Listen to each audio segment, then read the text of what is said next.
In this guide, I'm going to show you guys how to fix Doodle not showing on Instagram. The very first thing you want to do is update your Instagram. So launch your App Store or Play Store, then search for the app Instagram.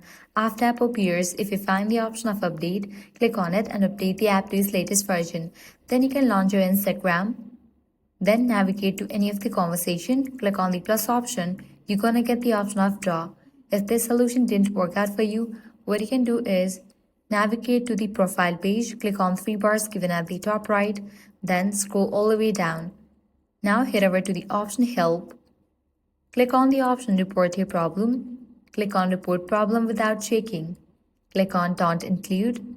Now here briefly explain about the issue that doodle option or the drawing option is not showing in your Instagram messages and you can send it. With that, Instagram support team will get back to you. And that's it. These are some fixes for Instagram drawing or the doodle option not showing in Instagram messages.